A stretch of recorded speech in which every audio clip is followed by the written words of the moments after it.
네, 안녕하십니까. 오늘은 8월 29일 일요일 아침 가톨릭 기본교리 제5강입니다. 오늘은 가톨릭계 교리서 79항부터 100항까지 약 25개 정도, 매일 25개 정도 합니다.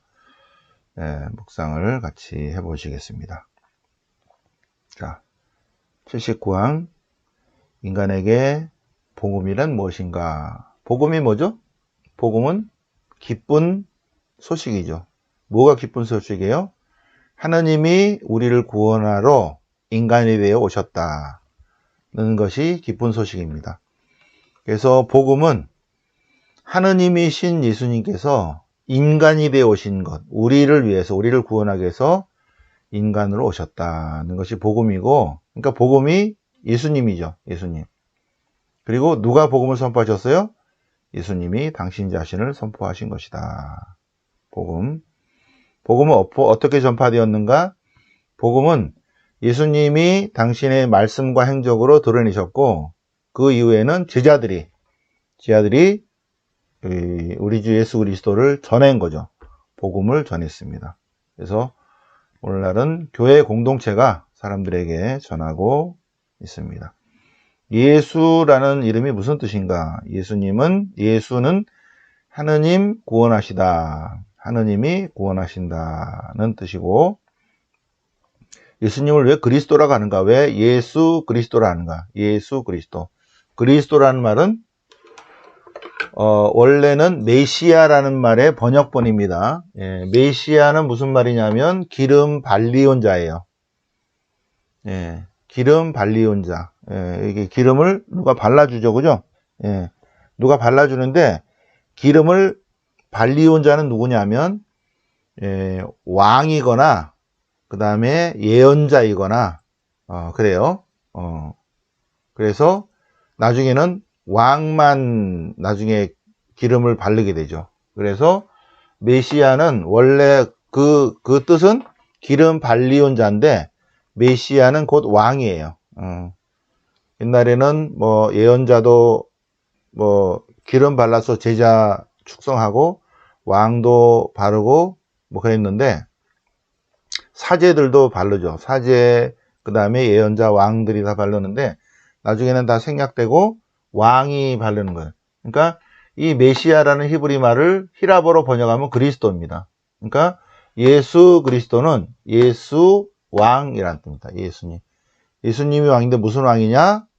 나눔의 왕, 희생의 왕, 봉사의 왕, 곧 사랑의 왕이시다는 의미입니다. 예수 그리스도는 예수님이 왕이시다. 참 사랑의 왕이시다는 그런 의미입니다. 하느님의 외아들이라는 뜻이 뭔가? 하느님의 외아들이라는 것은 예수님이 본질이 하느님인데 우리 세상으로 오셨죠. 그래서 하느님의 아들 또는 하느님의 외아들은 인간이 되신 하느님을 얘기합니다. 인간이 되신 하느님, 시간과 공간의 제약을 받으시는 하느님, 그래서 인간의 모습으로 하느님께 아버지 하는 그런 분을 하느님의 외아들 이렇게 얘기합니다.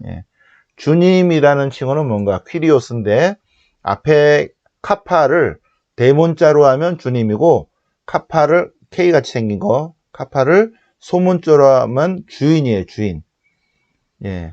주인 또는 주님입니다. 그러니까 주인님이라는 거예요.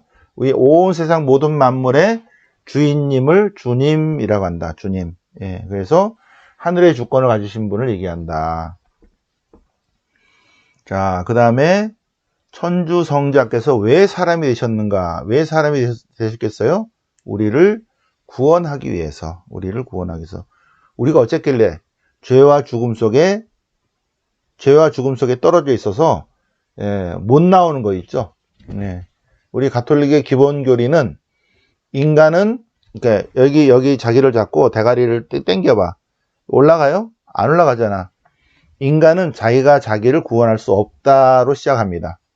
인간의 그리스도의 구원론은 인간은 자기 스스로 자기를 구원할 수 없다. 따라서 구원자가 오셔야 된다.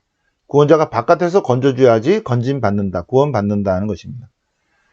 그런데 인간이 구원받기 위해서 어떻게 해야 된다? 하느님이 인간이 되어서 오셔야 된다. 왜 오셨는가? 우리를 구원하기 위해서. 강생이 뭐다? 강생은 인카르나시오. 하느님이 인간의 육을 취하셨다. 강생. 하느님이 인간이 되셨다. 성모 마리아를 통해서 인성을 취하셨다 하는 것이 강생입니다. 강생. 예수님이 어떤 의미에서 참 하느님이시고 참 인간인가? 이거는 이게 이 세 줄로 되지 않아요. 예수님이 참 하느님이시다. 이거는 부활을 체험을 해야 돼. 이게 책을 읽어서 되는 문제가 아닙니다. 신학을 7년, 10년을 공부한 다음에 그 다음에 예수님과 직접 만남이 있어야 돼. 영적 만남이 있으면 어떻게 돼요? 초대교회 공동체처럼 예수님이 하느님이시구나 이렇게 된 거야. 그분이 하느님이시네. 근데 하느님이신데 온전한 또 인간이시네 이렇게 된 거 있죠. 그래서 이거는 예수님이 참 하느님이시고 참 인간이다. 이거는 이론으로 되는 문제가 아닙니다. 각자가 해야 돼. 이렇게. 그래서 신학을 배운다고 되는 문제가 아닙니다. 이거는. 그래도 이제 조금 설명해 보자면 예수님은 본질이 하느님이시고 온전히 온전한 인간으로 오셨다. 그 얘기입니다. 예수님은 참 하느님이시고 참 인간이시다. 이것이 칼치돈 공의회가 아니라 431년 에페소 공의회 때 확정했어요. 에페소 요 전에 세 번째 공의회 때 325년, 381년, 325년 431년 1번 325년, 2번 381년, 3번 431년, 네 번째 451년. 세 번째 공의회 때 에페소 공의회 때 예수님은 참 하느님이시며 참 인간이다를 확정지었고 그 다음에 이제 칼치도 공의회 때 이런 게 있었겠죠. 그 다음에 조금 더 의미를 확장했습니다. 강생의 신비가 뭔가 예수님이 참 하느님이시며 참 인간이시고 하느님이신데 인간의 육을 취하셨다. 그 얘기예요. 본질이 하느님이신데 성모 마리아를 통해서 인간의 육을 취하셔서 인간으로 나셨다는 것입니다. 그러면 사람이 되신 성자는 인간의 인식 능력을 온전히 갖춘 능력, 영혼도 가지셨나? 당연하죠. 왜? 참 인간이니까. 사람이 되신 성자 예수 그리스도는 인간의 모든 인식 능력을 갖춘 영혼도, 인간의 인식도 영혼도 갖추셨다. 온전한 인간이십니다. 온전한 인간. 인간적 인식을 가진 인간 영혼을 취하셨다. 인간 영혼을 취하셨다. 사람이 되신 말씀의 두 의지가 어떻게 조화되는가? 예수님은 신적 의지와 인간적 의지를 지니셨는데 두 가지가 다 있다는 거죠. 왜? 예수님은 참 하느님이시며 참 인간이니까. 그래서 이 안에서 잘 조화를 이루셨다. 그래서 인간의 의지는 신적 의지를 따라간다. 인간적 의지는 신적 의지를 따르고 존중한다. 예수님은 참 인간의 육체를 지니셨는가? 제가 전화해 보니까 예수님은 참 인간의 육체를 지니셔서 예수님은 많이 걸으면 피곤하시게 안 나오시게? 하느님이니까 안 필요할 거야. 아니요. 예수님은 많이 걸으시면 인간하고 똑같이 피곤하셔요. 예수님은 술 마시면 취해 안 취해? 예수님은 인간이시기 때문에 술 마셔도 취하는데 술이 아주 세셨다는 것이 나와요. 예수님의 별명이 뭐라고? 술꾼이라고. 술꾼. 성경에 나오는 거예요. 성경에. 제가 그런 게 아니라. 저도 보좌신부 때 이제는 늙어서 그런지 보좌신부 때는 취하질 않은 것 같아. 거의. 물론 2년 동안은 제가 술을 안 마셨어요. 신학교 7년 내내, 그리고 보좌신부 2년 동안은 거의 술 안 마셨는데, 술 안 마시니까 청년들이 자꾸 뭐라 그래서, 이제, 그러면 사목적 이유로 이제 술을 했는데, 그때는 젊어가지고, 웬만큼 양주 한 병 먹어도 끄떡없이 그 다음날 미사 아침 새벽 미사 딱 했어요. 요새 늙어서 술 먹으면 취하대? 술은 취하나 봐. 예수님이 웬만해서는 술에 안 취하신 거죠. 예수님이 참 육체를 지니셨기 때문에 술 마시면 취하고, 그 다음에 식사를 거르시면 배고프시고, 또 화장실도 가셔야 되시고, 그리고 짠한 거 보면 슬프시고 이런 거 참 인간의 육체를 가지셨습니다. 예수 성심은 사랑의 마인드죠. 성심, 거룩한 마음인데 예수님은 사랑 자체이시기 때문에 예수 성심은 사랑을 드러내신다. 성령으로 잉태되었다는 말이 무슨 말인가? 되게 어렵죠. 그죠? 성령으로 잉태되었다. 예, 성모님이 예수님을 잉태할 때는 전혀 인간적 개입이 없으시다 이거예요. 오로지 성령으로만 잉태하셨다. 그 얘기입니다. 성령으로만 잉태하셨다. 그거를 성령으로 잉태. 인간적 개입이 없었다.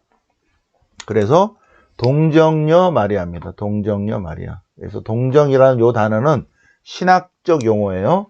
성모님이 예수님을 낳을 때 인간적 개입이 없으시다. 그리고 왜 마리아가 하느님의 어머니인가? 예수님이 하느님이면 성모님이 하느님의 어머니. 테오토코스. 천주의 모친이시죠. 당연하죠.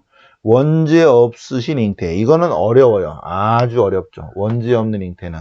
예.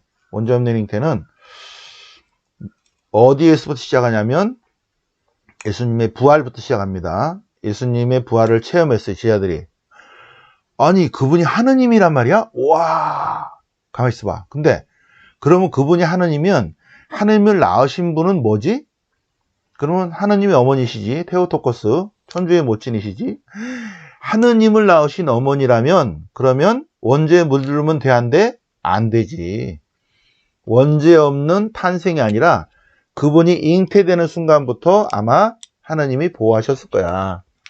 예, 공로를 미리 입으셔서 잉태, 안나 성녀가 성모님을 잉태하는 잉태 순간부터 죄에 물들지 않았다. 잉태 순간부터 죄에 물들지 않았다.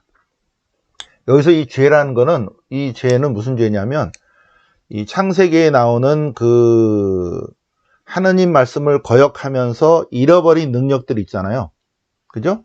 하느님 말씀을 거역해서 여러 가지 것들을 빼앗겼죠. 하느님 그 에덴 동산에서. 그죠? 영원성, 성성 이런 것들을 빼앗겼어요. 그냥 씨앗으로 남아 있는 거죠. 그런데 그 빼앗기지 않은 상태가 원죄에 물들지 않았다. 그 얘기입니다. 무슨 죄에 물들고 그런 의미가 아니죠. 그죠? 원죄라는 거는 다른 차원입니다. 원죄라는 거는 인간이 하느님의 모상대로 창조됐는데 하느님 성을 다 갖고 있는 거 있죠. 네. 부분집합은 전체 집합의 모든 요소를 다 갖고 있습니다. 이 인간이 하느님의 서브스페이스라면 하느님의 요소를 다 갖고 있어요. 근데 어느 순간에 하느님 요소를 잃어버렸어요. 잃어버리고 흔적만 남아있는 거지. 씨앗만. 그 잃어버린 상태를 뭐라 그런다? 원죄라고 한다. 근데 성모님은 어떻게 됐다? 전혀 잃어버리지 않은 상태로 잉태되었다. 그 얘기입니다. 원죄 없는 잉태. 성모님께서 하나님의 구원 계획을 어떻게 협조하시는가? 주님의 종이오니 그대로 제게 이루어지소서 하면서 시작을 했죠. 하나님의 구원 계획. 예, 저를 통해서 하나님의 뜻이 이루어지기를 바랍니다. 그리고 뜻을 받아들이고 그 다음에 예수님을 담으시고 그 다음에 낳으시고 기르시고 그 다음에 예수님의 말씀과 행적을 보시고, 예, 그러면서 계속 구원 계획에 협조하셨죠. 예수님께서 동정녀에게 태어나셨다는 것은 무슨 의미인가? 예수님 성모님을 통해서 태어날 때 전혀 인간적 개입이 없고 하느님만이 개입하셨다는 이야기입니다. 예. 이거는 이 대가리로 되는 문제가 아닙니다. 이거는 이 빛이 비춰줘야지 이렇게 되는 거야. 그러니까 사람이 대가리로만 하려니까 절대 개신교신자들은 이거를 이해 못하죠. 그죠? 예. 그리고 성모님이 또 다른 형제를 낳았다. 뭐 자꾸 이제 예수님의 형제를 낳았다. 이러고 이제 그거는 세속적인 평생 동정이라는 의미를 모르는 거야.